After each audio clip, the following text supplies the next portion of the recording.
Islas Canarias, estamos en La Boca del Lobo, estamos en Informa Radio. Nos acompaña José Luis Serrano. ¿Qué tal, José Luis? Buenos días, muy bien, encantado de estar aquí y encantado de que el Madrid ganara ayer la Eurocopa. Hombre, muy bien, muy bien. Nos acompaña Carlos Paz. ¿Qué tal, Carlos? Pues muy bien, no venía desde que el Barcelona ganó la Copa y todo muy bien, sigo siendo heterosexual y me he encontrado por la calle gente que pide el voto ahora. Yo estoy ausente de las elecciones, pero me he encontrado esto. Bueno, igual voto y todo.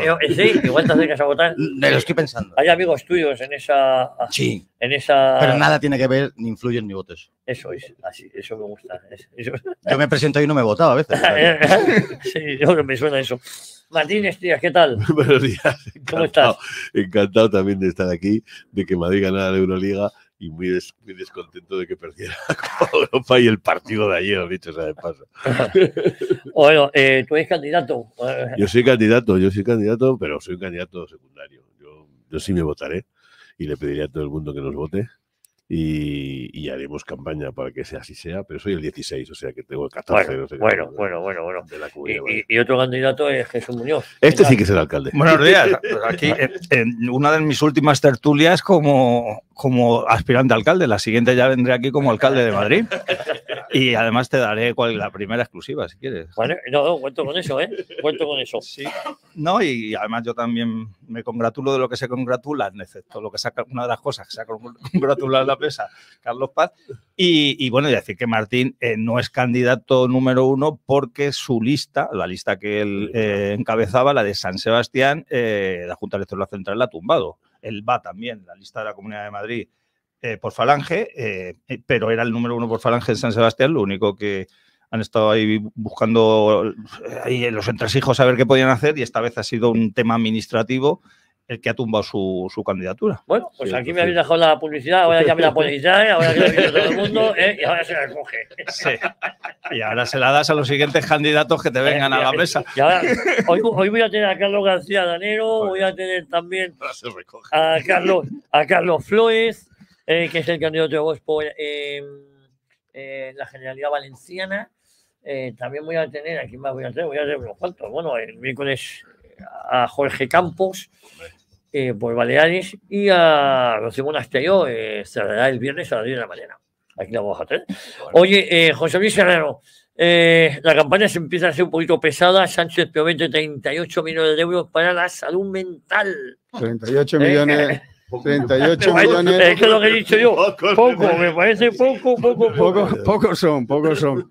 De todas formas, aprovecha en los mítines de campaña cosas que no debería decir, puesto que no van en su programa. Estos 38 millones ya estaban aprobados en los presupuestos generales del Estado en diciembre del año pasado, igual que otros 580 millones que ha prometido para los centros de salud primaria, que también estaban ya aprobados. O sea, que no es nada que tenga proyectado el Partido Socialista en concreto, sino todo lo contrario, una cosa que ha sido forzada en el gobierno por parte de Podemos, que se aprobó en los presupuestos generales del Estado, que estaban ya incluidos en diciembre del año pasado, y que no es nada nuevo, que él aprovecha eso para su propio beneficio, cosa que no debería de hacer. Ahí demuestra la moralidad de este señor, ¿no?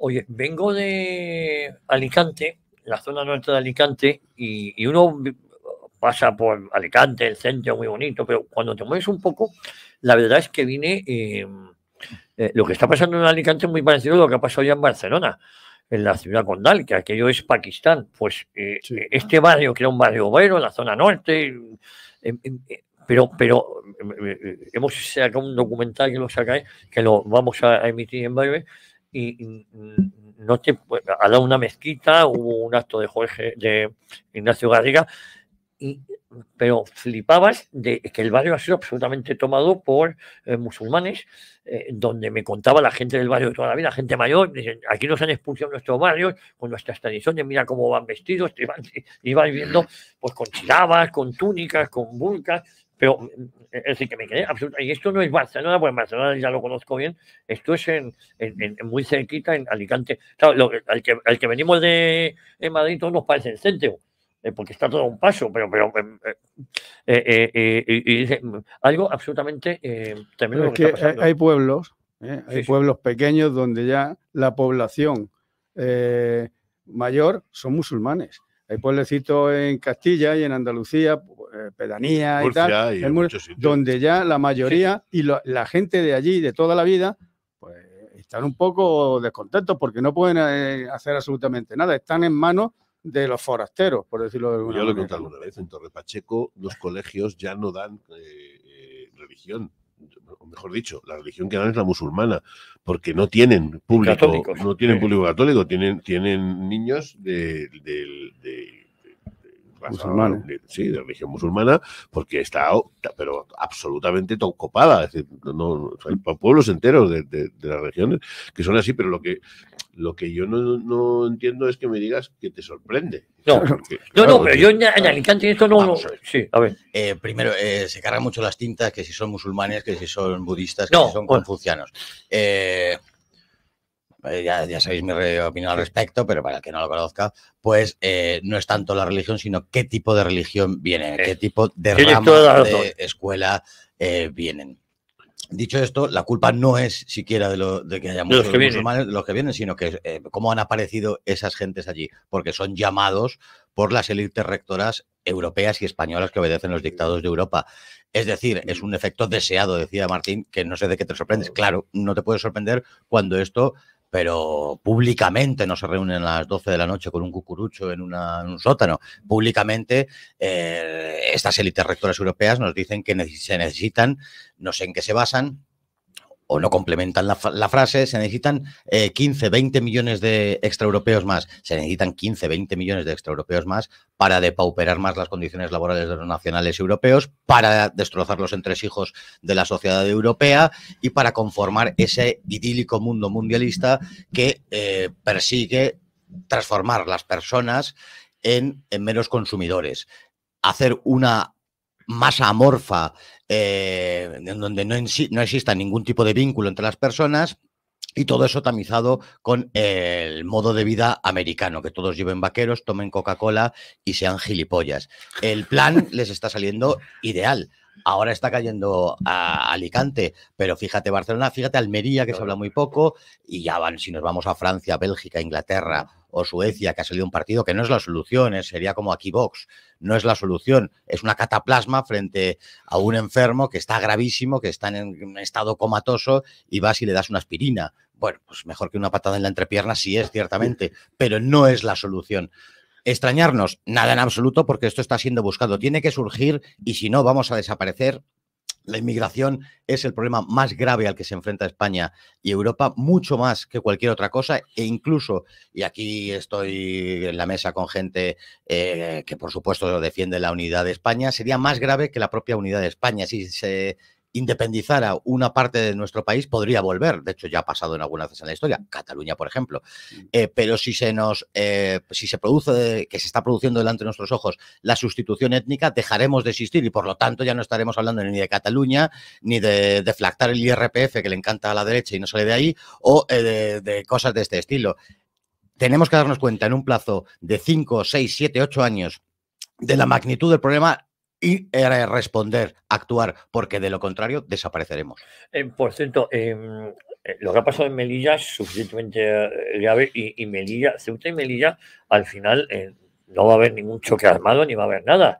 Se han abierto las puertas ahora de marroquíes con derecho a voto.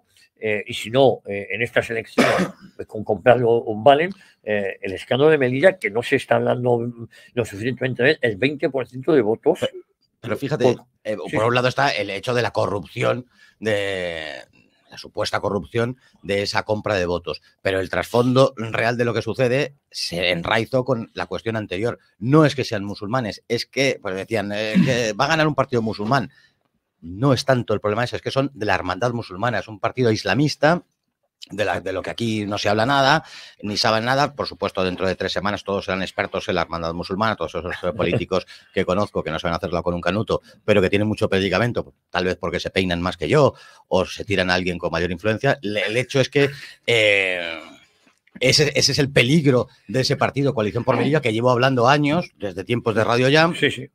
Un partido islamista de la Hermandad Musulmana que tiene la misma finalidad que Al-Qaeda o el Estado Islámico, en la implantación de la Sharia como única fuente de derecho. Lo único que aceptan, a diferencia de los wahabitas, el juego democrático, y como hacen esto, pues nos parece muy bien y les dejamos presentarse. A otros, por un error administrativo, no le dejan presentarse en San Sebastián. Pero estas gentes, como aceptan el juego democrático, les dejamos entrar. Recuerdo, y con esto termino, que estoy monopolizando la conversación, que en los últimos comicios municipales se quedaron a 100 votos de la victoria. Oye, por cierto, muy rápidamente, Coalición por Melilla es una extensión del PSOE. Hay que recordar también que salen todos del PSOE, el PSOE aglutinaba ese voto. Y se va a producir lo que indefectiblemente escribió Houellebecq en su misión, la novela Su misión, la unión de esa izquierda progresista con un partido islamista. No le quepa a nadie la menor duda. Sí, que luego los acabarán devorando, porque... sí, porque son gilipollas. Sí.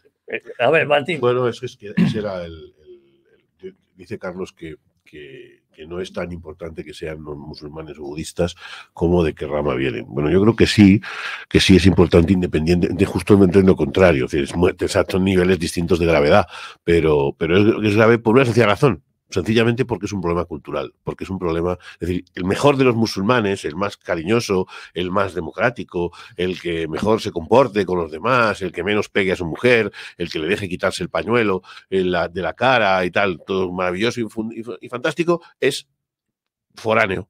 Es externo a nuestra cultura, a nuestros principios, a nuestros valores, a la construcción del mundo occidental en el que vivimos, y por lo tanto es pernicioso. Pero cuando eso además lo conviertes en una herramienta de combate, porque es lo que están haciendo, que por otro lado ha sido avisada, explicitada, escrita, nos lo han contado, que no iban a pegar ni un tiro, que nos iban a invadir hasta las trancas, que decir, que nos lo han dicho todos los días, o sea, no ha habido ningún problema, pues que cuando eso digo se le une además, pues como pasa en Ceuta y Melilla, el deseo irrevocable de convertir Ceuta y Melilla en territorios marroquíes, que es lo que va asociado. Cuando eso va asociado a la renuncia, y no solo la renuncia, sino la utilización por parte de un partido socialista y de otros partidos que han jugado con eso, como han sido las derechas también, porque con eso creían que iban a, no sé muy bien cómo, asociar o integrar a todas esas magníficos musulmanes que no pegaban a sus mujeres en la sociedad occidental, precisamente con fines espurios y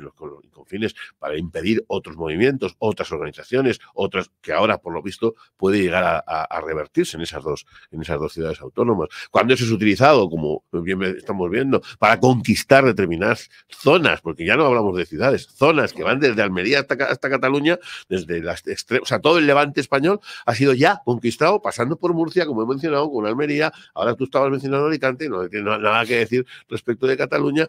Cuando todo eso está pasando, la gravedad, o sea, si fueran budistas también sería muy grave, porque seguirían siendo personas extemporáneas y fuera de nuestra cultura. Si a eso le añades el elemento religioso, por moderado que sea, respecto de lo que tienen enfrente, que se supone que es el mundo cristiano, el mundo de cuya organización y cuyo basamento y cuyos pilares son efectivamente la cultura occidental y el cristianismo, pues la gravedad es muy alta. Pero insisto, lo que no puede haber es sorpresa. Primero porque ellos nos lo han explicado. Ellos nos lo han dicho, que nos lo dicen cada día, cómo lo van a hacer y cómo lo van a seguir haciendo, pariendo mucho y llenándonos todo de musulmanitos pequeños. Y en segundo lugar, porque las propias élites a las que estaba haciendo referencia Carlos, y que no es otra cosa que el mundialismo, que el globalitarismo y que la Agenda 2030 en sus expresiones máximas nos han planteado. Es decir, si hoy yo me río mucho cuando los liberales nos explican las libertades, las fabricaciones, los individuos haciendo empresas y tal, y yo cojo un jersey y lo veo que está fabricado en Indonesia, y cojo coge lo que quieras del mercado de fabricación de cualquier cosa, y está hecho en Birmania, en Indonesia. ¿Y esto es por qué? Porque trabajan de cojones, ¿no? Porque es que debe ser, tienen el éxito absoluto asegurado en cualquier rama de la fabricación. ¿Es eso? ¿O es que lo que están haciendo es efectivamente convertir a la mano de obra en mano de obra esclava, en mano de obra miserable, y eso ya se les queda lejos en Birmania o en Laos o en donde se fabriquen las cosas y lo queremos traer a Alicante, a la industria del zapato o a la industria... Y esa es la realidad, que el mundo global, el de Soros, al que tú mencionabas esta mañana, el globalitarismo de Bill Gates, el de la eliminación de la carne y de los pastos para convertirlo en granjas de insectos, pues tiene una serie de elementos encima de la mesa. Uno es la invasión extranjera y otro es la eliminación de las razas, de las culturas, de los elementos que convierten a alguien en el arraigo, o sea, que le dan a alguien el arraigo social. No solamente el territorial, sino el arraigo social con su cultura, con su entorno, con su iglesia, con su educación y con su todo. Eso es lo que estamos dando. Sorpresa, ninguna. No hay nadie enfrente. Estamos en lo de siempre, no hay nadie enfrente. Se me olvidaba decir, ahora Jesús, perdóname, estuve en el Ejido en la calle Manolo Escobar. De verdad que eso sí que es un auténtico gueto, pero acojonante, ¿eh? Es decir, pero no, pasar miedo, pues salimos con el micrófono, Javier Negué muy hecho para adelante, enseguida saca el micrófono. No te puedes tú imaginar las amenazas, los insultos por la calle. Seguramente Vox es el partido más votado. Elegido, perdona, sí. yo conocí Elegido hace muchísimos años cuando empezaron a poner los plásticos, ¿no? Sí. Y me llamó la atención una cosa, y era que era solamente una calle llena de bancos. Estaban todos los bancos del mundo allí, porque claro, con la exportación de los tomates y tal, ¿no? Pero bueno, los trabajadores eran gente de Almería, gente de... Las últimas veces que he pasado por allí, efectivamente lo que dice Javier, da miedo pasar por allí. Y Elegido, miedo, ¿no? y en todas las provincias de España hay elegidos o hay Salt, como Gerona, o podríamos poner. Me estabas comentando eso de la visita que has tenido a Alicante y que te la has encontrado cada vez peor. No, me he quedado en una zona que tú vas a la playa, ¿qué tal? Y te sales un poco de eso que hace el turista y la ciudad y la playa y acojona. Sí, es que los que vivimos en Madrid, pues te suele pasar como cuando ves a una persona todos los días que tú no la ves cambiada. O, sin embargo, ves una foto de esa persona hace 20 años y dices, coño, ¿cómo has cambiado? Pues los que vivimos en Madrid, digo en Madrid porque donde estoy yo, ahora mismo soy candidato y donde me estoy un poquito preocupando más de zonas que yo sí que sabía cómo estaban, sí, porque vivo en ellas, algunas y otras porque me muevo. Y de una vez para otra que vas, las encuentras cada vez peor. Este mismo fin de semana he la prensa 2 noticias solo, las voy a recordar aquí, las he puesto en mis redes sociales para no tener que extenderme en ellas, que son varios ya los distritos de Madrid, que más del 50% de las personas que tienen entre 20 y 40 años no son españoles. Además, en los periódicos en los que hablaban te lo ponía como a un logro multicultural, porque además son emprendedores y no sé, que todos sabemos qué tipo de empresas suelen poner de abrir este tipo. Carabanchel es la última, que ya es un 55%. Otra noticia relacionada con esto, esta no era en concreto en Madrid, pero Madrid también tenía unas cifras horribles en este tema, es el tema de la natalidad. 1 de cada 3 niños que nacen en España, 1 de cada 3 niños, sus padres son extranjeros. Ojo, esto tiene trampa. Porque que sus padres sean extranjeros, si esos padres ya se han nacionalizado, no entran en esta encuesta, no es encuesta, esta estadística. Sí. Es decir, que son mucho más. Pero es que en poblaciones como en Sal, Gerona, el 75,7% de los niños que nacen allí son hijos de extranjeros. Entonces, esto ya no es como decíamos hace muchos años, una invasión, no. Esto es una auténtica política de reemplazo del español por gente que no es de España. Ha mencionado Carlos Paz, y estoy de acuerdo con él, que la inmigración, bueno, yo voy a decir que no es el primero, es el segundo. Es el segundo, para mí, el segundo mayor problema que tiene España. Ahora diré cuál es el primero. ¿Y por qué? Porque es un problema en sí mismo y porque agrava todos y cada uno de los problemas que tiene España. Incluido el de la Unidad de España. Incluido el de la Unidad de España. Nadie puede sentirse, o cada vez menos personas pueden sentir que aman a su patria en un sitio donde, primero, no son de su patria. Otros, los que son, no la reconocen. Tercero, tiene una serie de problemas. La inmigración perjudica el tema de la sanidad, del que tanto se habla y con razón, al tema de la educación, al tema de la cultura, al tema de la pérdida de identidad nacional, al tema del abandono del idioma español por otros idiomas, por supuesto el tema de la vivienda, podría estar aquí enumerando todos y cada uno de los problemas que tú en tus informativos todos los días desguazas de lo que ocurre en España, y en todos los ha agravado la inmigración y en ninguno... Cuando no los ha provocado. Por eso, y ninguno ha servido para paliarlo, porque luego nos contaban hace años que ya se ha caído ese mito, aunque hay muchos gilipollas que se lo siguen creyendo, lo de que venían a pagarnos las pensiones. Todos sabemos además que lo de, no, es que como tenemos una baja natalidad, claro, asesinar 100.000 niños españoles con el aborto todos los años. ¿Y cómo lo sustituyo? Pues con 100.000 niños que no sean españoles, que los meto aquí. Entonces, y decía que ¿por qué no es el primer problema? El primer problema, porque para mí el primer problema es el régimen del 78 que lo ha permitido, que ha permitido todos los problemas, incluido la inmigración. Y que además nos lo ponen como un paladín. Porque aquí sí, cuando van a tener elecciones y aquí muchos países, o sea, ves que el Partido Popular no ha hecho absolutamente nada, jamás, en contra de la ocupación, por poner un ejemplo, y ahora se le está cayendo de la boca el tema de soluciones contra la ocupación en gobiernos municipales y autonómicos que ellos tienen, sí, y con los que lo han hecho. Y cuando estaban en el gobierno central tampoco lo han hecho. Bueno, acabas de tocar un tema, el tema de la ocupación, desde el partido de la Rita Maestre, ya no te hablo de Roberto Sotomayor. Roberto Sotomayor, sabéis que es el candidato de Podemos a la alcaldía. Es uno de mis rivales. Corro más gel, ¿eh? Pues yo creo que este chaval de verdad no está bien, ¿eh? No sé si tanto ejercicio. Mi padre decía, joder, me voy a con chándal, no hagas ejercicio, hijo, te vas a lesionar y todo. Yo creo que este chaval se le ha ido un pelín la pieza, porque claro, lo que proponía es hacer un memorial de las víctimas del franquismo en pleno barrio de Salamanca, donde sea. Pero yo creo que luego han puesto una pancarta insultando a los vecinos de la calle. Oye, se podían haber ido un poquito más abajo a Menéndez Pelayo y podían ir contra los vecinos donde vive Mónica García, que vive, por cierto, en un ático enfrente del Retiro. Le ha salido baratísimo. Y además lo ha pagado al contado, al contado del marido. Vamos a llamar a Kalin, aunque no sé si le vamos a localizar hoy o mañana para hacerle 2 minutos por un magnífico libro que ha presentado, pero seguro que José Luis Serrano es un taurino de peor. José Luis, hablábamos de la ocupación, ciudades como Rita Maestre, al final, que es la moderada, la moderada cuando asaltó una capilla en Perolas, por cierto, la Complutense, el tercero que va en su candidatura diciendo que la ocupación representa la libertad para las ciudades y que es un modelo a seguir tipo Barcelona. Bueno, pero cuando no se respeta la propiedad privada, yo creo que ya empezamos mal, ¿no? De todas formas, esta gente ha creado un miedo y una psicosis entre los propietarios. Me contaban el otro día unos amigos que tiene su madre es una señora mayor, viven en Jaén y tiene una casa en Almuñécar, ¿no? Bueno, pues en el bloque donde viven en Jaén hay 2 pisos ocupados. Cada vez que se va la señora a pasar 3 días al Almuñécar, tienen que irse uno de los hijos a la casa de la madre por miedo a no ser ocupada. Porque esto es el efecto, queda un piso libre aquí abajo, el tercero, inmediatamente está ocupado.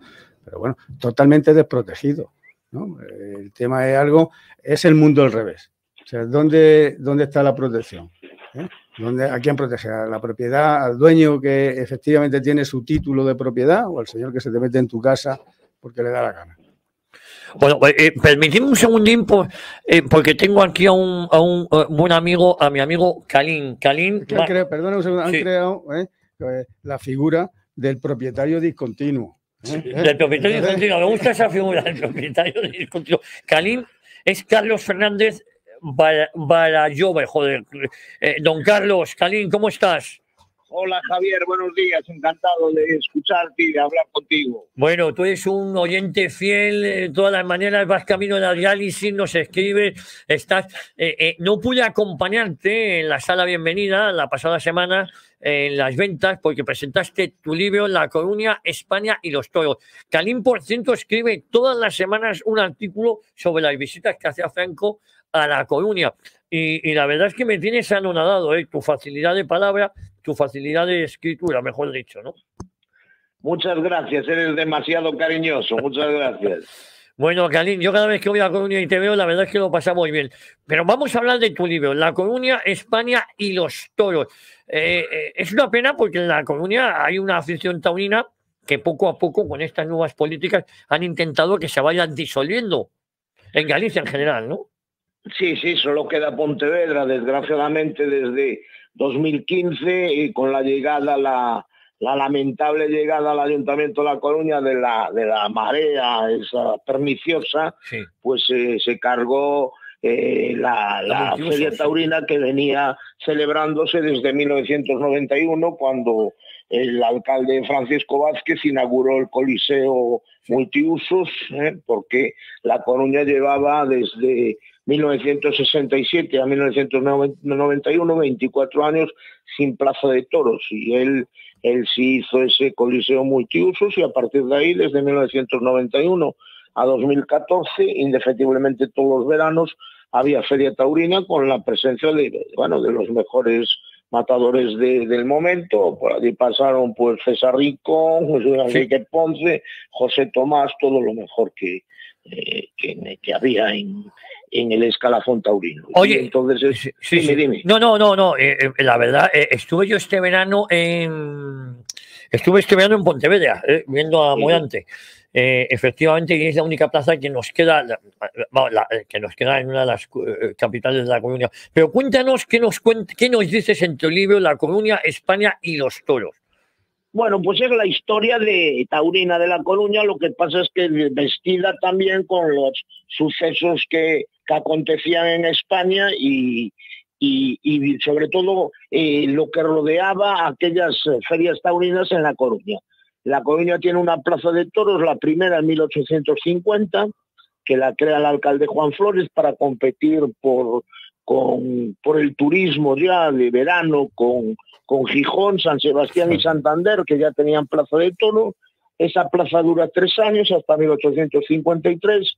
Pasan unos años hasta 1876, en que La Coruña vuelve a tener otra plaza de toros, que también dura hasta 1879, pero en 1885, el 2 de julio, se inaugura la plaza que se llamó del Camino de Santa Margarita, o de la Avenida de Finisterre, que yo pues tuve la suerte de nacer a escasos 100 metros de donde estaba emplazada, y bueno, ahí esa plaza duró hasta 1967, y bueno, fue la historia auténticamente taurina de La Coruña, porque no solo era una plaza de toros, sino que fue un coso polivalente. Ahí se celebraron las mejores zarzuelas y óperas, sobre todo después de del final de la Guerra de Liberación Española, con la presencia del generalísimo Franco desde 1940 a 1967, los veranos presidiendo muchísimas corridas o novilladas,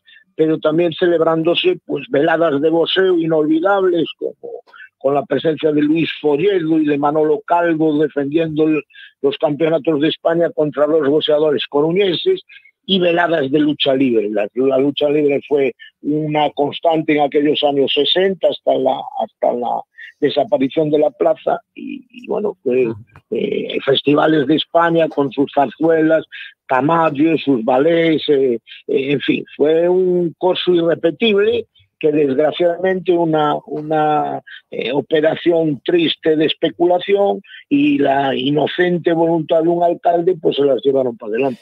Bueno, yo insisto, recomiendo, yo que conozco bien a Calín y lo bien que escribe, muy recomendable el libro sobre La Coruña, España y los toros, de SND Editores. Así es, sí señor. Hoy, te mando un abrazo y a ver si este verano nos vemos, Calín.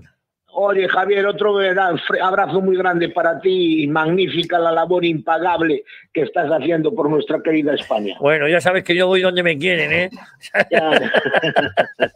Te mando un abrazo muy fuerte, Calín. Un abrazo muy grande y muchas gracias. Gracias. Oye, gracias. Y de lo tuyo bien, ¿no? Tú a tu diálisis, perfecto. Sí, no, bueno, hoy no, martes, mañana sí, mañana a las 7 ya te estaré escuchando allí y por supuesto. Bueno, te mando un abrazo, Calín. Un abrazo fuerte. Javier, un abrazo. Un abrazo. Grande. José Luis, ¿qué ibas a comentar? Iba a comentar que en La Coruña... Calín es un tío extraordinario, perdóname que lo diga, ¿eh? En La Coruña había muchísima afición, Sí, sí. A los toros, ¿no? Y cuando se inauguró la corrida, la Plaza de Toros Nueva, que fue en el 91, yo estuve en esa inauguración. Joder. Porque toreaba un íntimo amigo mío entonces, que era Víctor Méndez. Hombre, Víctor Méndez, gran banderillero. Gran banderillero. Y fue una corrida con 3 banderilleros. Fue Víctor Méndez, Morenito de Maracay y otro amigo mío, que es Luis Francisco Esplá. Joder. Oye, Luis Francisco Esplá, me parece, ¿cuándo lo vi? Está en forma, ¿eh? Sí, hombre, siempre ha sido muy muy gimnasta. Sí, estaba yo. Víctor Méndez no estuvo en la terna. Yo estuve en la despedida de Víctor, la última corrida que dio en las ventas. Víctor Méndez estuvo en la fatídica acogida del Guillo. El Guillo. En Colmenar, no lo sé, porque luego él ha tenido problemas de rodilla, igual ha tenido el Soro. El Soro está fatal. Está fatal. Pero el Soro no está mal por está mal de un partido de fútbol. Está fatal. Sí. Bueno, no tiene ni idea, Carlos, de todo. Sí tiene idea. Muchísimo. Conozco el estado perfectamente del Soro. Y. Acércate al micro, ponlo más arriba. Eso pues no sé. Así. Así. Que soy un profundo conocedor de la tauromaquia, no sé el pronto que has tenido. ¿De dónde me lo he sacado yo eso? Para designar que no. Y además decir, precisamente, iba a aportar algo importante, curioso, que nunca ha habido gran tradición en Galicia, en sitios muy concretos de Galicia, porque enraiza y se podrían superponer un mapa con el otro, con las poblaciones íberas, más el componente vascón, se superponen donde hay las tradiciones tauromáquicas. Sí, señor, has hecho. No me voy a hacer pasar por un experto en la fiesta de toros, pero vamos, que sé mucho, pues tampoco se caen los anillos en el Vale, sí, señor. Pues yo quiero que vayamos juntos un día a la plaza. Si te apetece. De mi última corrida ni me acuerdo. Vale, pues yo te voy a llevar. Yo te voy a llevar. ¿Y la de toros? Yo te voy a llevar. Bueno, volvemos a temas más prosaicos. Volvemos a hablar lo que está pasando en Melilla. En Marlaska dice que no va a consentir un feude, que no va a haber feude ni en Melilla ni en ningún otro sitio. Lo cierto es que en España hay una media del 2% de voto por correo y en Melilla ha aumentado al 20% y de repente desapareció en las colas para utilizar el voto por correo. Se calcula entre 200 y 500 euros vale el voto. Yo creo que la jugada maestra consiste efectivamente en centrar toda la atención en un caso puntual, en un sitio donde ha quedado perfectamente acreditado y entonces lo han encontrado y ese es un síntoma de limpieza electoral y te he pillado y lo he sacado de encima de la mesa y eso demuestra que el proceso es absolutamente limpio en todos los casos. Y es una jugada de despiste como otra cualquiera. De todas formas, quiero decir que esto se va a seguir produciendo en el resto de España, que seguimos teniendo los mismos problemas con el voto por correo, los mismos problemas con la gestión del recuento de las compañías que tienen esa responsabilidad cada año, pero también tampoco conviene equivocarse, ¿no?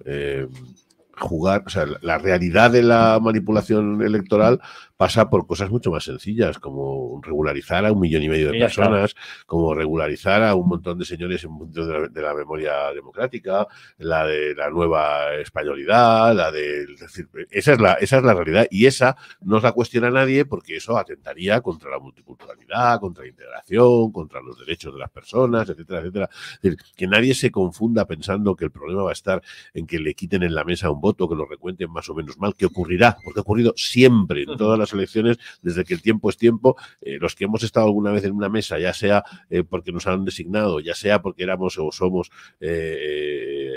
apoderados o las funciones que nos toquen, hemos visto cómo se hacen ese tipo de cosas que pueden tener la trascendencia que tengan, que tienen el impacto que tengan, pero que no es la gran cosa. Es como cuando decimos que tenemos un problema en Ceuta y Melilla o en Canarias porque llegan pateras. Lo que llegan son aviones a Barajas. Es decir, que sí, que es verdad que esa es la parte significativa en la que ponemos un foco para contabilizar una serie de personas, que son unos miles o unas decenas de miles, pero que el problema viene por Barajas y por la frontera de Francia y por carretera y por que pues esto es igual, ¿no? Es decir, sí, hay una serie de fraudes, hay una serie de cosas que se identifican, pero que el fraude no viene de ahí, que el fraude viene de haber manipulado las listas, de haber incorporado a esas listas millones de personas cuyo voto se presupone, al margen de todos esos detalles pequeños que como digo, se señalan en el caso de Ceuta y Melilla, que además se hacen hacen en favor precisamente de un partido como es los amigos de Carlos para que encima parezca que los perjudicados no son precisamente los partidos de derecha o los partidos de tal, no, es al contrario, ¿no? Son los partidos donde se suponía que los musulmanes iban a ganar con esta coalición, y fíjate tú, le han quitado, le han puesto, o le han hecho, bueno, o Podemos, que se queja o se deja de quejar.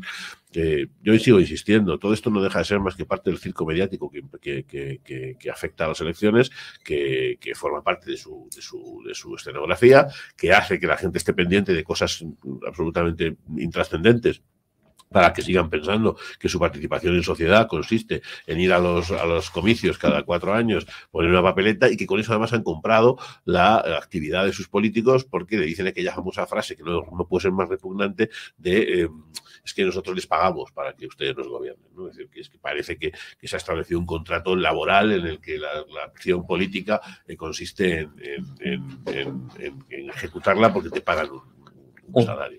Bueno, es la democracia de estado puro, la democracia del régimen de 68 en estado puro. A ver, Jesús, respecto a la compra de supuesta compra de votos y las declaraciones de Marlaska, luego hablaremos del juez un juez amenazado durante más de 30 años, y ahora dice que él es muy de izquierda. Yo no sabía que los jueces podían decir la afiliación política, o no deberían, antes o después, y que ahora pide el voto para Bildu porque él es muy de izquierda, y pide también que no se meta tanta presión a Sánchez. Luego hablaremos de las simpatías del votante de izquierdas en general hacia ETA, que muchas veces nos hacemos trampas al solitario, pensando que hay gente decente y tal. No, es que además, abordamos el otro tema, pero ya que me la dejas votando, es que se les vuelve a caer ese mito de la ETA fascista. O sea, ETA es lo que ha sido siempre, es un partido marxista-leninista, además con un marxismo-leninismo que quieren copiar de Albania. O sea, lo que pasa que aquí, como el insulto por autonomía es fascista, pues lo han utilizado siempre. Además, ETA llama fascistas a todos los demás, y los demás llaman fascista a ETA, y a nosotros ya cada vez menos gente le llama fascista. No sé lo que sea. Por cierto, uno de los nombres se escandalizan con el nombre de Bildu. Uno de los nombres que ha utilizado ETA para presentarse a las elecciones era el Partido Comunista de las Tierras Vascas, no el Partido fascista de las Tierras Vascas. Bueno, hecho este paréntesis con el tema de los fraudes electorales. Esto ha sido uno más de los fraudes electorales que ocurre. Lo que sí que es cierto es que ha sido tan clamoroso porque había colas en la calle en las oficinas de correos, porque si se hubiera hecho de otra manera no habría salido a la luz. Como había colas en las oficinas de correo y la gente decía, ¿por qué hay colas? Pues muy sencillo, porque va la gente allí a solicitar el voto por correo, que ahí sí que tiene que entregar el DNI, pero luego le da los sobres con las papeletas a alguien que es el que se va a encargar luego en su nombre de ir a votar. Entonces, eso que es tan absurdo, es decir, si te piden el DNI para ir a recogerlo, también tendrán que pedirte el DNI para ir a votar, eso que es tan de cajón, pues no se ha estado haciendo. ¿Cuántos años se está haciendo trampa con el voto por correo con eso? Pues todos los años, desde que existe el voto por correo. Lo que pasa es que en Ceuta y Melilla, pues veías a 200 moritos en la puerta de correos y decías, joder, ¿cuántos giros han recibido esto esta semana? No, están allí para hacer esto. Pero es que, mencionamos de pasada, la medida administrativa con la cual Martín no se puede presentar en la lista como número de la lista de San Sebastián, es porque alguien en su lista va también en una lista de otra población española que no va a salir en ninguna de las dos, porque esa persona iba en puestos de no salida, como si algunos de nuestros puestos fueran de salida, ¿no? Pero es igual. Pero entonces utilizan un arma que no utilizan con otros partidos. Las elecciones en sí son una mentira, todo lo que los rodea. Sí que es cierto que algunos intentamos utilizarla, entre otras cosas, para obtener la oportunidad hoy de decir que es una falsa. Si no te presentaras, a lo mejor tú aquí sí me vas a permitir decirlo, independientemente de que me presentara, ¿no? Pero hay muchas emisoras que exclusivamente a lo mejor me están dando unos minutos que otras veces no me dan porque soy candidato. Pues gracias a que soy candidato le puedo decir que este sistema en general y estas elecciones son una farsa absoluta. Todos vemos Madrid ahora mismo, y otras ciudades, incluso ayer vi en algunos pueblos de la provincia de Madrid que antes no pasaba, carteles en farolas. Estos carteles que se ponen que son institucionales, no es que alguien pegue un cartel, que está colgadito. Y qué casualidad, solamente son de una serie de partidos. Esto mucha gente no lo sabe, yo siempre que puedo lo denuncio.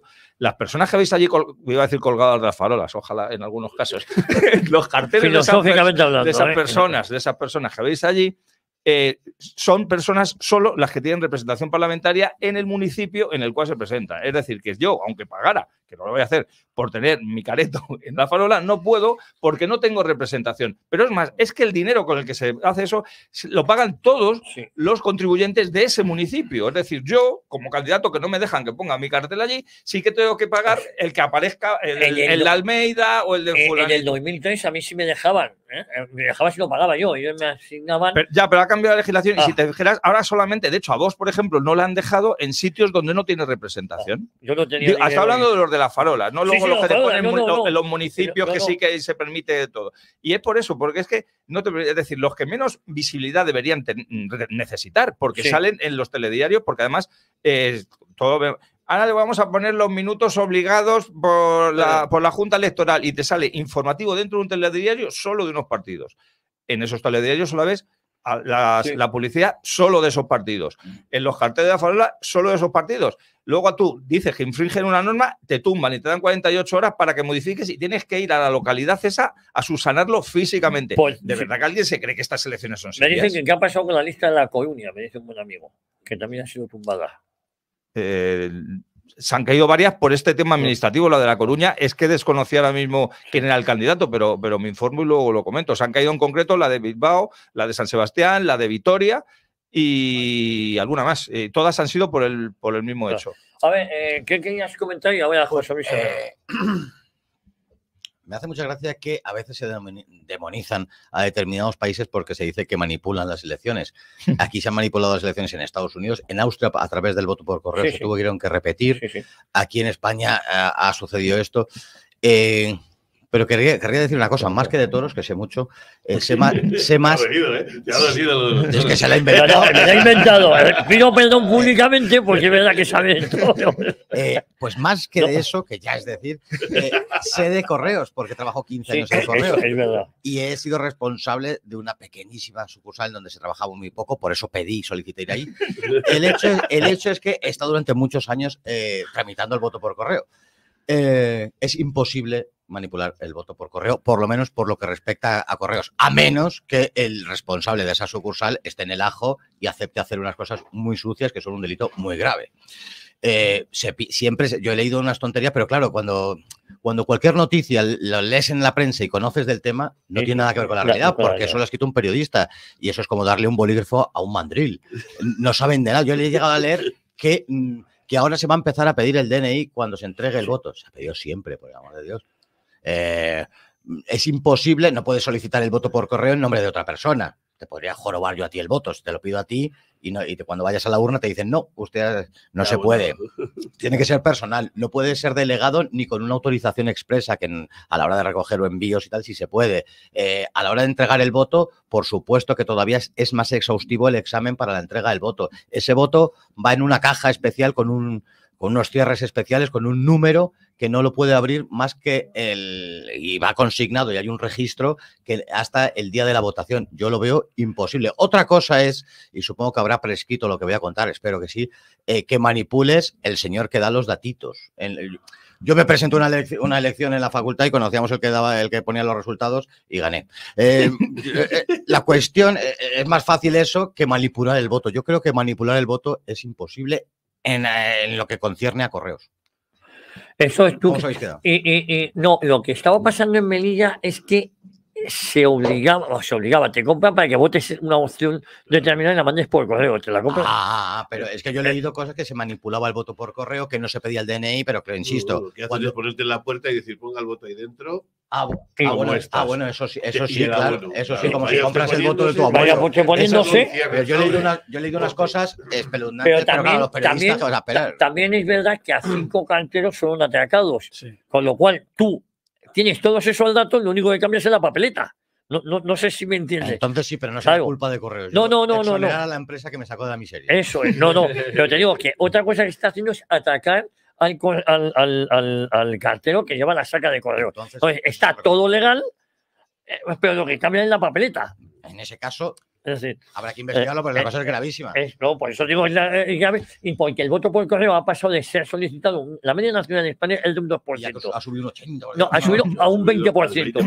20% son 11.000 personas, más o menos, de un censo electoral de unas 50.000. En Melilla, todo en Melilla. Vamos, no, te quiero decir que influiría, no es que haya entonces, el 11% sobre... Sería una compra de votos. Sería una compra de votos. No, de eso se está hablando. Es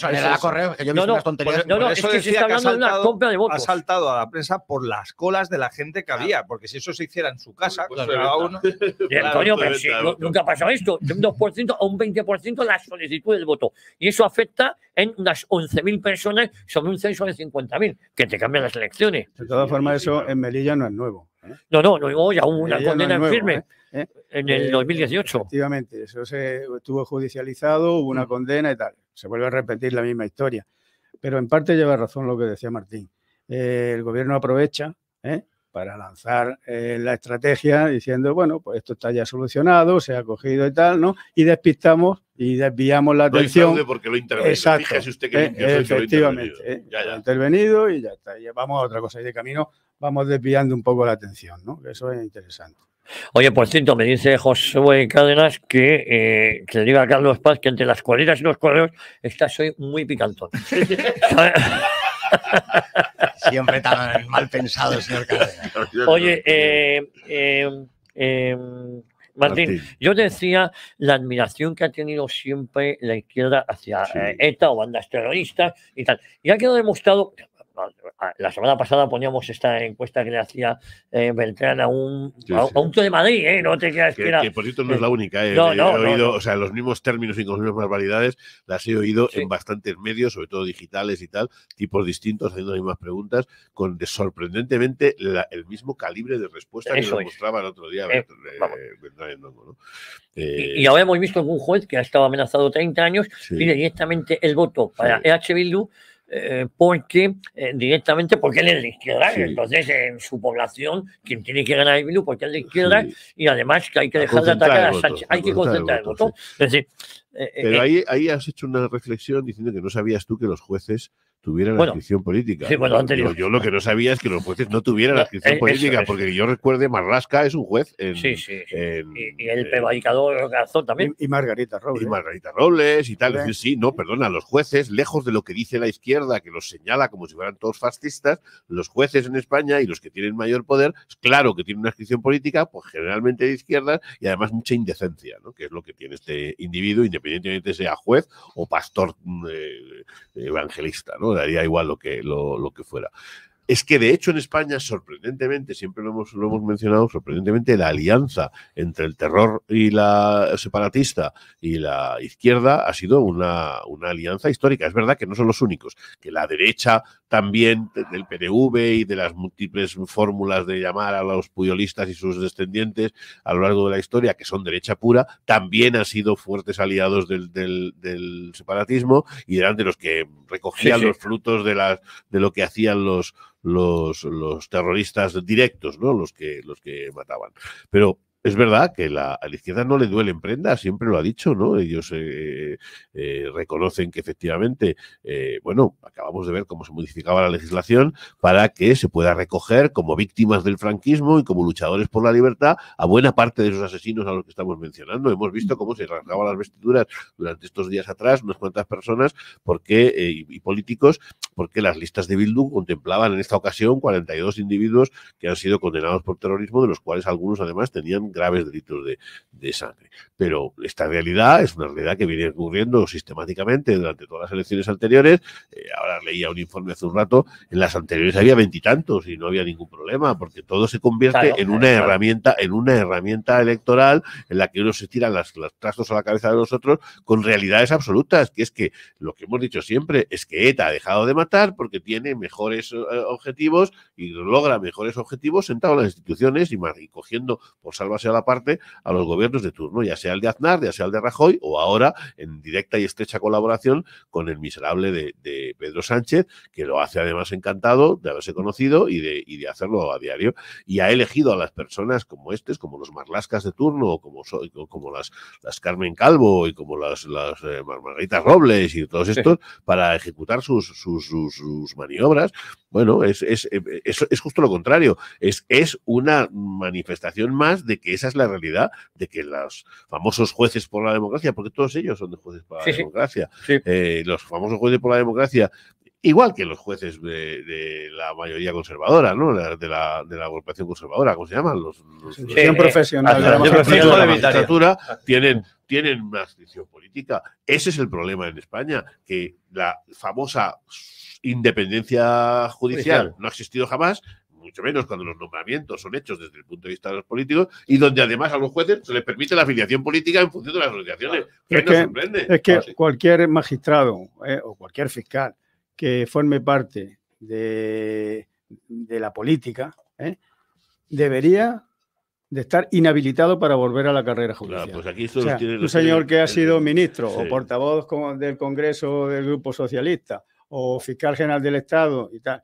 no debería de volver a la carrera, porque está totalmente viciado y condicionado. Estaba ya antes, por supuesto. Pero, ¿no? Claro, una vez que y en cuanto a lo que comentabais de Bildu, yo creo que Bildu es legal porque no se cumple la ley a rajatabla. Porque la ley orgánica, lo voy a leer, del 6 del 2002, del 27 de junio, de partidos políticos, en el artículo 9, sobre los motivos para que un partido político sea declarado ilegal, dice claramente: incluir regularmente en sus órganos directivos o en sus listas electorales personas condenadas por delitos de terrorismo que no hayan rechazado públicamente los fines y los medios terroristas. O sea, estamos incumpliendo la ley. No me lo estoy inventando yo, es una ley que está en vigor, y nadie lo denuncia. Bildu es legal, como bien acaba de decir José Luis, porque el régimen del 78 quiere que sea legal, porque le conviene que sea legal, y es más, como ha comentado antes Martín, y nos cansamos de decirlo en los pocos micrófonos que se nos ofrecen, ETA, evidentemente, no solamente no está derrotada, sino que ha sido la que ha derrotado a España. Ha dejado de asesinar porque le convenía a ella y porque le convenía al régimen del 78 que dejara de asesinar para meterla ya de hoz y coz en todas las instituciones o en las pocas que quedaban por estar. Entonces, ese conchabeo que ha habido siempre del régimen con ETA, pues no va a cambiar ahora y mucho menos cuando forma parte del gobierno, aunque no esté sentado en el Consejo de Ministros, cuando pone y quita leyes, cuando pone y quita gobiernos o hace y deshace leyes. Hablabais de esa falsa independencia judicial que yo entiendo que cualquier juez pueda tener unas inclinaciones políticas más favorables a un partido u otro, pero en el momento que las hace públicas ya tendría que dejar de ser juez, porque cualquier persona que va a caer en sus manos, persona, empresa, a quien se le juzgue, sabe que van a influir en la sentencia que emita ese juez sus inclinaciones políticas, porque es que tú imagínate que este individuo tiene que decidir mañana sobre los recursos que nosotros tenemos interpuestos por la ley democrática. Claro, es decir, es cojonudo. O sea, es decir, el tipo que tiene que decidir si nos van a meter o no 150.000 pavos, como podrían ser 20 años de prisión. O sea, es decir, da igual. El tipo que tenga que decidir pueda ser un individuo que dice que le entrega su confianza y su deseo expreso a Bildu. Bildu, que es uno de los partícipes beneficiados de esa ley. Y que además ha escrito claro, ha puesto pues negro sobre blanco la ley, pero como todos lo hemos asumido como que la justicia en España... La normalidad del régimen. Claro, es una normalidad. O sea, el juez puede pasarse de la política a la judicatura y viceversa todas las veces que quiera, y aquí la gente incluso lo ve como algo positivo. Tú lo has comentado muchas veces, Javier. O sea, Marlaska se ha hecho famoso ahora como ministro de Interior, pero se hizo mal. Que se nos olvida que es juez. Previamente, porque era juez. Además, fue el Partido Popular el que le metió de hocicoz en las instituciones judiciales para que... Juez, por cierto, que está en excedencia, que no es un juez que no vaya a ejercer pasado mañana cuando salga del gobierno. No nos extrañaría nada que si sale del gobierno volvería incluso a la Audiencia Nacional y algunos de nosotros, si nos aplican alguna cosilla, pues estaríamos en sus manos cuando ya como ministro de Interior ha enviado a su policía a que nos apaleara, luego como juez intentaría meternos en la cárcel tal vez. Pero es que esto no ocurre solamente en la izquierda. Yo siempre comento el caso porque es un caso muy desconocido para el gran público, pero es el juez Sánchez Melgar, que es, en teoría, en teoría no, la confesaba él, aunque no ha hecho público tanto como otros, de la parte de la derecha conservadora de los jueces, que fue el juez del Tribunal Supremo que condenó a los procesados Blanquerna a 4 años de prisión, multiplicando por 8 la sentencia anterior. Poco después de eso, Mariano Rajoy le nombra fiscal general del Estado. Sí que es cierto que estuvo muy poco tiempo porque cae Rajoy, con el tema de la moción de censura, y vienen los socialistas y ponen a su propio fiscal general del Estado. Pero es decir, un sujeto que evidentemente se vio la inquina contra una serie de ideología política y unas personas. No que digo que le hayan premiado exclusivamente por eso, no, pero era tan de confianza de Mariano Rajoy. Es decir, que los conservadores y los progresistas se comportan exactamente igual. Sí, lo que pasa es que llaman más la atención. Hombre, estaba el del Opus en el Tribunal Constitucional y permitió que se profanara el cuerpo de un católico ejemplar como era Franco. Y la ley del aborto, que ha estado 13, 14 años en un cajón con mayoría conservadora, no han dicho nada. Y qué malos son los jueces. Los jueces conservadores que conservan. Claro, sí, conservan, como decía José Antonio, todo hasta lo malo. Yo creo que un juez o cualquier miembro de la carrera judicial, un fiscal, que tú sabes puede tener acceso a la política, a un cargo político. Sí. ¿Por qué no? Ahora, lo que no se debería de consentir es que una vez que se ha tenido ese cargo político, volviera a la judicatura. Yo soy mucho más radical. O sea, a mí me dice un juez que pasa a la vida política y se adscribe a una ideología concreta y yo hago revisar todas sus sentencias anteriores. Sí. Porque tengo que presuponer que tiene una ideología y que, por lo tanto, en aquellas que tengan un carácter ideológico, pues ha podido tener una opinión sesgada. Yo sería causa inmediata para decir, mire, usted le acaba de dar la revisión a todos estos señores que tienen una causa política abierta y que donde su sesgo político ha quedado claro porque usted se presenta en unas listas. Lo siento mucho, pero uno es sacerdote y no puede hacer otras cosas. Uno es juez y no puede hacer otras cosas. Podrás tener la mayor o menor, o sea, tendrás, porque es inevitable que una persona tenga un tinte o una ideología. Pero tu acción y tu interpretación y tu acción diaria en el ejercicio de tu profesión, primero te inhabilita para otras. Lo siento mucho, has elegido ser juez y por otro lado te obliga a tener unos criterios y un margen de maniobra que está perfectamente regulado por otros poderes. Martín, si eso lo vamos a ver rápidamente ahora con todos los recursos que están interpuestos ante el Constitucional, ¿no? El Constitucional ha cambiado las tornas. El PP ha negociado mal y entonces ya tienen mayoría. Ha tragado, ya tienen mayoría lo que llaman los progresistas, ¿no? Entre ellos, un señor que fue fiscal general del Estado, que es el presidente del Constitucional, que es Cándido Conde Pumpido, ¿no? Bueno, pues todos los recursos que se pongan en el Constitucional del PP o de Vox, ya saben lo que va a pasar. Están totalmente cerrados. Totalmente, ¿no? Cosa que el Partido Popular no ha hecho con sus jueces, como decíamos antes, cuando los tenía. Mira, vamos a poner un ejemplo gráfico para comprender todo el mundo. El caso Negreira, ¿no? Y además aprovecho que está Carlos aquí. Si ahora mismo se viera que el juez que tuviera que tomar una decisión sobre el caso Negreira fuera socio del Real Madrid, pues dirían, oiga, este hombre está claro que va a tomar una decisión. Pues eso que es, evidentemente, algo flagrante. ¿Por qué en tema político no se hace? Pues porque a los jueces los eligen los políticos. Oye, quiero que veáis y escuchéis este audio. Estuvo Javier Negre esperando a Otegi, ¿no? Y le interpeló y a pesar de los matones, la noticia completa está en edatv.news, pero hablando de este tema, sí que me gustaría que efectivamente Javier se metió en la boca del lobo.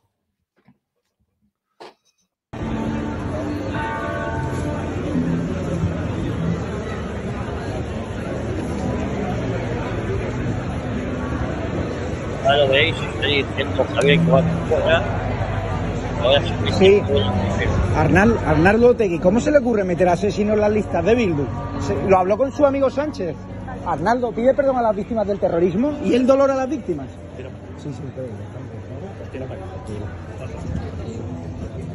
Sí, le vamos a preguntar solo. Arnaldo pide perdón a las víctimas del terrorismo, condena al terrorismo de ETA, los asesinatos de Tinín. Bueno, toda la noticia del vídeo completo, la verdad es que tiene valor porque iba rodeado de matones, porque a pesar de todo, de que se sienten impunes en las provincias vascas, estos siempre van rodeados, Martín, de matones a su alrededor, y consiguió meterse, iba con Moratán, consiguió meterse, llegar hasta él, y luego se cortaron, pero ganas no le faltó, porque luego le estuvieron siguiendo hasta el coche. Sí, claro. Bueno, y no solo él, ha estado ayer Paula, que me mandó el vídeo, Paula Cerda, haciendo una pregunta similar en relación con cómo era posible.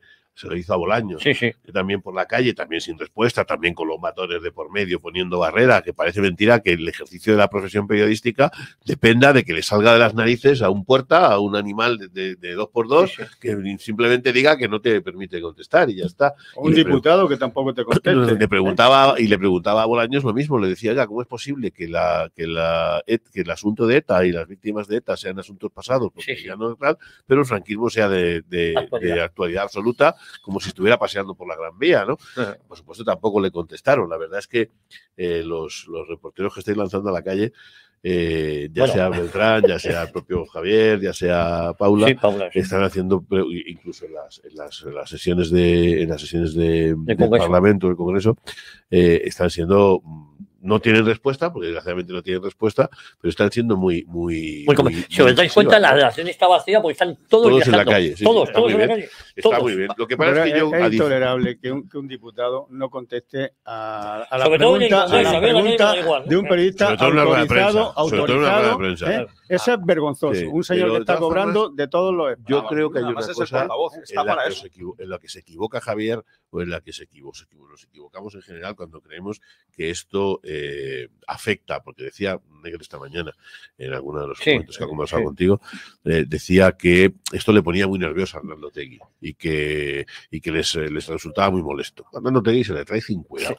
Y le trae sin cuidado. Su votante simpatiza. Claro, es decir, al revés, o sea, le parece estupendo, se ríe mucho, le debe llamar mucho la atención que haya alguien con gorra o con Paula, que es toda dulzura y no sé qué, intentando hacer este tipo de preguntas, y le trae absolutamente al fresco, por no decir alguna cosa más grave. Es decir, como mucho, es una iniciativa de consumo interno, entendiendo por consumo interno, los que no son de Bildu, de Riba Tasuna, de Arnaldo Otegi y compañía.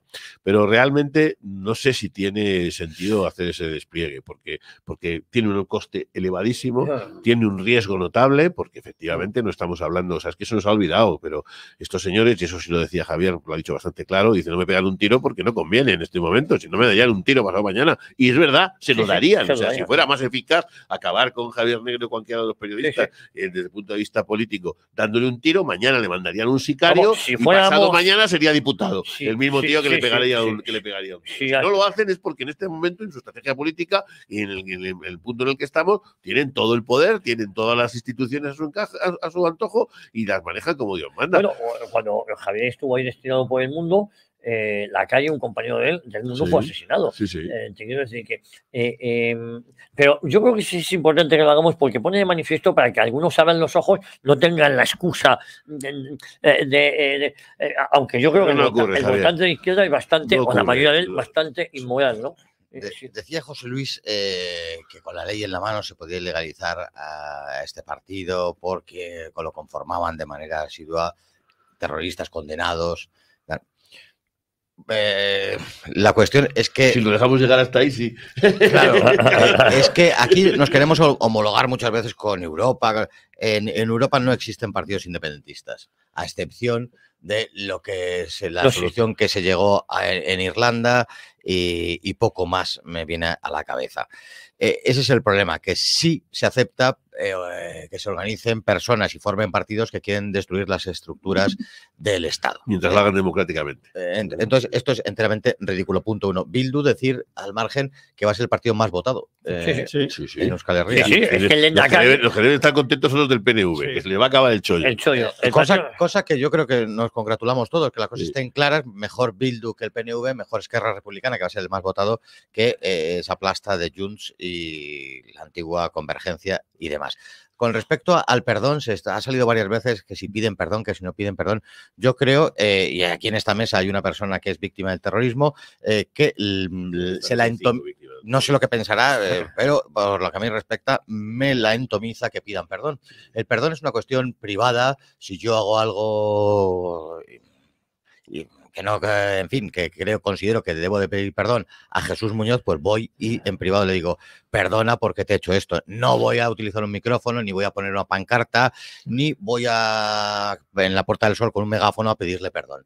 Es una cuestión privada que no le interesa a nadie si se pide perdón o no se pide perdón. Nos da absolutamente igual.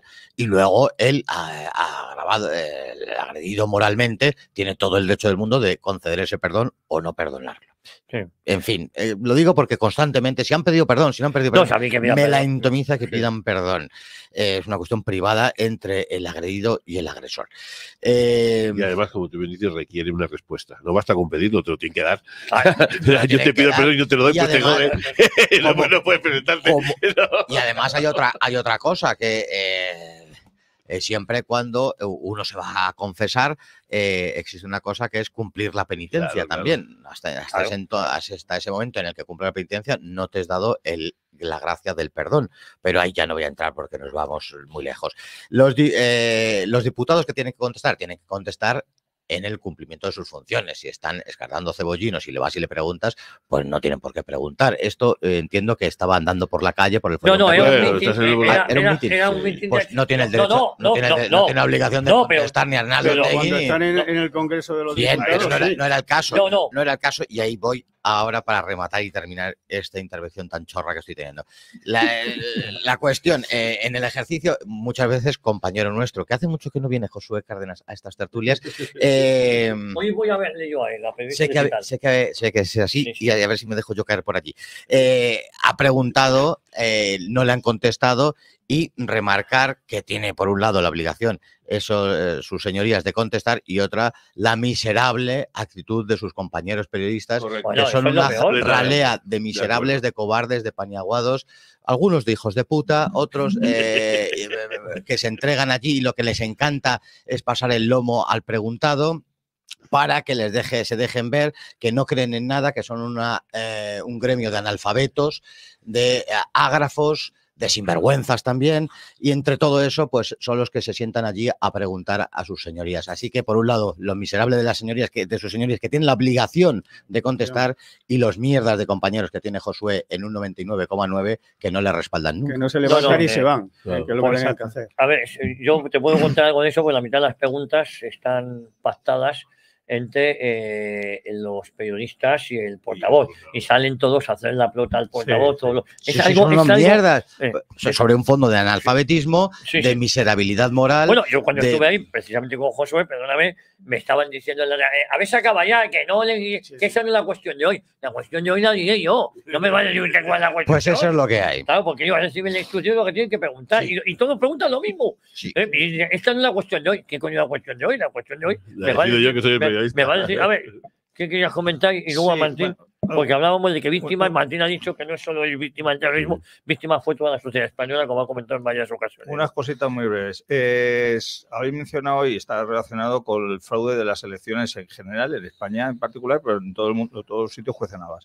Habéis mencionado hoy los resultados de las elecciones griegas. La gente está diciendo, oye, ¿y por qué? Y Amanecer Dorado, que era la tercera fuerza política, no ha desaparecido. No ha desaparecido. Le han prohibido presentarse a las elecciones. Han creado un partido nuevo y le han prohibido presentarse a ese partido nuevo. Es decir, que cuando un sistema toma como alguien, siempre hay un malo en todos los sistemas. Evidentemente aquí en España, desgraciadamente, no tenemos a lo mejor la fuerza política o electoral que se pueda tener. Pero si alguna vez lo tuviéramos, nos cortarían la cabeza de alguna manera. De hecho, hay crímenes de militantes destacados de Amanecer Dorado que no solamente están sin resolver, sino que ni siquiera se han investigado. Es decir, ellos han sido las víctimas del terrorismo y también tal.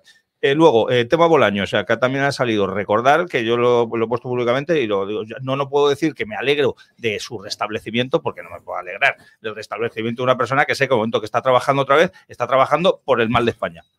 Pero Bolaños, te lo digo aquí, lo he dicho muchas veces, si alguna vez falleces, tranquilo, que no vamos a ir a profanar tu tumba como tú sueles hacer con las tumbas de otras personas mucho más honorables que tú. Y luego ya metiéndome en arena con lo de Bildu, lo he comentado ya algo antes y por lo tanto eso no lo voy a repetir, pero sí que comparto lo que estaba diciendo Martín ahora mismo, de que a Bildu le están haciendo la campaña electoral entre todos. O sea, como si no hubiera hecho ni un mitin, como si no hubiera colgado un cartel, le han hecho todo el régimen, porque a todo el régimen le conviene este tipo de campaña electoral. Me consta que el PNV está muy cabreado porque en algunas localidades, recordemos que allí no hay elecciones autonómicas, en Vascongadas estoy hablando, en Navarra sí. Solo municipales. Pero las municipales, que el PNV, por aquello de la inercia, iba a ganar, pues ahora mismo la mayoría de la gente, entre todas cosas, porque los jóvenes votan mucho más a Bildu que al PNV. ¿Por qué? Porque todo el régimen ha generado una fábrica de separatistas afines al terrorismo en toda España en general y mucho más en concreto en Vascongadas y en Navarra, pero no perdamos de vista Cataluña y demás. Luego, y mencionabais esto de de Bildu, de que ha salido, lo habéis hablado aquí muchas veces y tampoco quiero incidir en el tema, de lo malos que son porque hayan presentado 44 asesinos. Siempre, sí. 44, lo han hecho siempre, tal, pero es que ha comentado muy bien Carlos Paz, es que Bildu, para empezar, como no sé, no puedo decir ni cuántos son, pero cerca de 20 o 30 partidos en España son legales y quieren acabar con España. Y ya de momento eso ya no es que se puedan presentar o no podrían ser legales. Algunos podrían decir, vamos a ver, vosotros os presentáis a las elecciones y decís que queréis acabar con el régimen del 78. Sí. Es que no me compare usted España con el régimen del 78. El régimen del 78, como su nombre indica, nace en 1978 y creo que España existía hace bastantes años más que 1978. Y si Dios nos echa una mano, conseguiremos que se acabe el régimen del 78 y España siga existiendo. Es decir, no me hagan ustedes comparaciones porque es que algunos me lo dicen, ¿no? Usted que dice que van contra el sistema y sí que le dejamos presentarse y sí dejamos que sea legal. Es que no me confunda usted el culo con las témporas. No es lo mismo una nación que un sistema que se crea para incidir en esa nación, y más un sistema que además que es absolutamente tóxico. Y desde aquí, como he visto que antes nos estaba escuchando Josué, le quiero dar un abrazo, que por cierto nos hizo el otro día Norberto Pico de mí una entrevista muy jugosa con relación a las elecciones. Y que no quiero decir que tú no la tengas que hacer, Javier, pero vamos que sí. Yo os tengo aquí toda la semana. No, por eso te digo, exactamente. Pero que por eso yo reconozco cuando los periodistas dicen, pues esto puede ser noticia y se la da. Y luego no te tienes ni que mojar ni con el candidato ni contra el enemigo del candidato. Y sois muy pocos los que lo hacéis. Javier, quiero hacer un apunte de una cosa que esta mañana has dicho tú. Has dicho que el hermano de Ayuso salió absuelto. El hermano de Ayuso no salió absuelto porque la fiscalía... Claro, no hay caso. O sea, la fiscalía archivó el procedimiento y porque no había pruebas suficientes y entonces pues el procedimiento se paralizó. Sí. Pero no solo la fiscalía española, sino la fiscalía europea, porque eran fondos europeos también, investigó y también archivó el procedimiento, con lo cual no había absolutamente nada. Lo que pasa es que esta gente lo que le gusta es promover el odio, el enfrentamiento y siempre con malas artes. Bueno, siempre con malas artes. Ha sacado el tema y tendré que decir que una cuestión es que sea delictiva.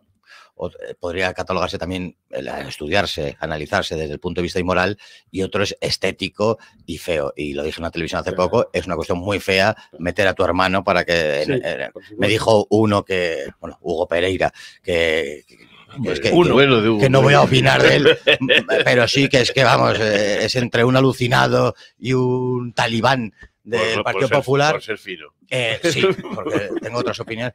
Y la cuestión es que me decía, es que se dedicaba a eso. Y le dije, hombre, claro, solo faltaría que fuera churrero en Chamberí y le hubieran metido a comprar mascarillas. Claro que se dedica a eso, pero que es muy feo meter a tu hermano. Es mejor, totalmente de acuerdo. Es mejor inhibirte en esos casos. Oye, tengo la oportunidad, mi hermana, porque es verdad que él trabaja es intermediario sanitario, de productos sanitarios. Me han jodido la vida. Es igual que el ministro de... Sí, pero no se han jodido a Salvador Illa. No, que también hizo negocios. Sí. Y él no se dedicaba a eso. Y él no se dedicaba a eso. Es lamentable el uno y feo el otro. Pero hay una cosa que es importante. Cuando una cosa en una sociedad determinada, en un país, en una legislación, es legal, pero es indecente, lo que haces es convertir a esa sociedad, a esa legislación y a ese régimen del 78, en este caso, en indecente. Claro. Es un silogismo obvio y evidente, ¿no? Es decir, no, esto es legal, se lo han dicho el otro día con respecto a la presentación.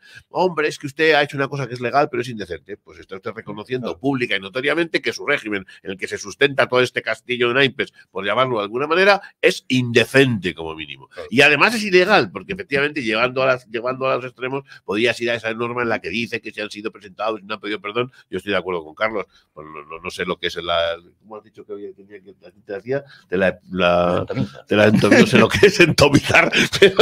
Pues acaso no queremos más. Pero me lo imagino, ¿no? Y en todo caso estoy de acuerdo, ¿no? Es decir, a mí me trae sin cuidado, entre otras cosas, porque como tú bien dices, la concesión de un perdón no solamente implica empieza por el análisis personal de conciencia que estos tíos lo han hecho en su puñetera vida y termina, como tú tú bien dices, en el cumplimiento de la penitencia. Pero sobre todo porque hay una cosa importante, y es que los que tienen que recibir el perdón no lo pueden dar porque están muertos. Es decir, es verdad. Entonces es algo que la mayoría de las veces, excepto algunos pocos se olvidan, que están ahí encima porque todavía han sobrevivido, la inmensa mayoría de ellos no lo han hecho. Mencionabais si yo era o dejaba de ser una de las víctimas. Sí, soy una de las víctimas. Yo soy 3 veces víctima. ¿Por qué? Porque los 5 que estamos en esta mesa, como meros españoles que somos, ya somos todos víctimas del terrorismo, que éramos el objetivo prioritario. Yo, si quieres, lo soy en 2 ocasiones más. ¿Por qué? Porque he puesto sangre personal de mi familia encima de la mesa y por lo tanto eso es algo que no tenéis la mayoría, y además en mi caso porque la víctima, como muy pocas a lo largo de toda esta historia, pues ha sido elegida especialmente, ¿no? Eso ha pasado pues con algunos políticos, con algunos jueces, con algunos militares, pero no con la inmensa mayoría, donde simplemente el mero hecho de ser guardia, ser policía o ser tal, era suficiente. O sea, si queréis, sí, hay más veces en las que uno puede ser víctima. Pero yo sigo insistiendo, las víctimas del terrorismo lo hemos sido todos toda la vida, porque el objetivo fundamental del terrorismo era acabar con España atentando contra España, así de sencillo. Y lo demás, pues éramos, la mayoría de las veces, éramos víctimas en el conjunto de la sociedad. Pero yo estoy de acuerdo que la legislación y que todo eso que estábamos hablando, es decir, es tan absurdo estar teniendo que ir a la norma en la que dice que si has sido malo y no has pedido perdón con suficiente vehemencia, podrías estar... Pero es que si el problema es mucho antes, es que no se nos puede olvidar que este régimen nació concediendo una amnistía general en la que se ponían en libertad y sentando en el Parlamento a tipos como Mario Naindía, sentándolos a los asesinos de la calle del Correo, a los asesinos del presidente del gobierno, Carrero Blanco, y se juzgado, a los asesinos de todos los que tuvieron encima de la mesa, por cierto, menos un caso en toda la historia. El caso de la famosa llamada denominada atentado de los atentados. O sea, los únicos que quedaron exentos de esa y fuera de esa concesión de amnistía general fueron el caso. Por cierto, está Martín Villavió, que le pueden preguntar sobre ese caso. ¿Vale? Entonces, lo que digo es, y la Manuela Carmena, que también está viva y no estaba ese día en su despacho casualmente, ¿no? Y que como consecuencia de aquello se legalizó el Partido Comunista, que también es una casualidad que pasan ese tipo de cosas. Pero sobre todo, lo que es importante es rasgarse las vestiduras 44 años más tarde, cuando llevamos 44 años haciendo lo mismo, es decir, sentando a sinvergüenzas, a miserables, a canallas en el Parlamento, convirtiéndolos en personas decentes, porque ahora ya son Euskadi Ezkerra, ahora ya son PSOE, porque este señor terminó presidiendo el PSOE en un momento determinado, el vasco, y así sucesivamente, ¿no? Ayer hemos podido oír, yo ya venía denunciándolo hace algún tiempo, Utrera Molina lo ha denunciado también recientemente, como personas como Carmen, ¿cómo se llama? Ordóñez, la hermana Consuelo Ordóñez, pues ha vuelto a abrir la boca, ¿no? Por ese buzón de correos que Dios le ha dado, para volver a hablar también de víctimas y de comparaciones absurdas con el franquismo y con no sé cuántas cosas más. Bueno, eso es ¿qué es eso el régimen de 78? Es una especie de pústula, una especie de montaña de pus en la que cada vez que alguien abre la boca y pone así los dos dedos juntos, ¡pum!, estalla un montón de mierda. Estaba quitando el hambre. Pero es que eso es el régimen de 78 y nos sorprende a todos porque algunos dicen, no, es que claro, es que quieren eliminar el régimen de 78 por lo que de continuidad tiene, porque quieren juzgar. Mire, usted me trae sin cuidado por lo que quieran quitar el régimen de 78. La gente decente soporta eso y mucho más. Es decir, yo he retado muchas veces a decir que no tengo ningún problema, que eliminen todo el régimen de 78 y sometamos a la acción de la justicia histórica todos y cada uno de los personajes anteriores del régimen. Que no hay problema, que no hay ningún problema al respecto. Pero que no me cuenten milongas, que el régimen de 78 es una putrefacción en sí mismo. Oye, y que hay que acabar con él. Oye, tengo muchos oyentes y me quedan 2 minutos. Prefiero 100 millones de veces, según los ceros que veo aquí, darle voz a Jesús Muñoz, Roberto Pico, que a Otegi y a sus amigos, nos dice Josué. Es más, nos dice también Joaquín del de Teruel, aparte de lo que dice el señor Serrano de que Sánchez promete cosas que ya estaban aprobadas, lo que es vergonzoso es que en su promesa electoral sean servicios que por derecho ya nos corresponden, que siendo España el país en el que más ansiolíticos se consumen, ahora quieren poner psicólogos. A ver si la siguiente promesa electoral es abolir la esclavitud. Saludos desde Teruel, nos manda nuestro amigo mi amigo Joaquín. Tertulia de lujo, cada día más convencido de que ETA, Batasuna, Bildu, Fuego ni son piezas mimadas y protegidas por el régimen masónico antiespañol del 78. Jesús desde Madrid nos dice esto. Javier, hace años que los alicantinos se han ido a vivir a San Juan, abandonaron la capital los cristianos, que evidente estaba ya vendida al moro. Vox ha pedido también la ilegalización de Bildu.